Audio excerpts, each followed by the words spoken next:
నా పేరు శ్వేత సూర్యకాంత్.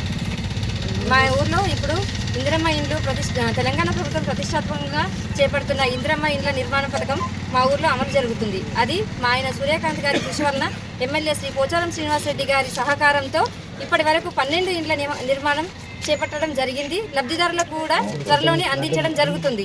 ఇంకా దానికి తోడు 12 ఇండ్లు కంప్లీట్ అయ్యాయి కాబట్టి ఇంకా 18 ఇండ్లు నిర్మాణం జరుగుతుంది. సో ఇట్లాగా మీ సహకారం మాకు అందిస్తూ మాకు ఇంకా అభివృద్ధి పనులు చేపట్టగలనే నమ్మకం మాకుంది. మీ సహకారాలను మాకు అందిస్తే ఇంకా ఇలాంటి పనులు ఎన్నో చేయగలము అనే నమ్మకంతో మీ ముందుకు వస్తున్నాము. నేను మీ శ్వేతా సూర్యకాంత్, ఎత్తండ గ్రామ సర్పంచ్ అభ్యర్థి. మా యొక్క గుర్తు బ్యాట్ గుర్తు. మీ అమూల్యమైన ఓటును బ్యాట్ గుర్తుకు వేసి మమ్మల్ని మనస్ఫూర్తిగా ఆశీర్వదించగలరని మా యొక్క మనవి. బ్యాట్ గుర్తుకే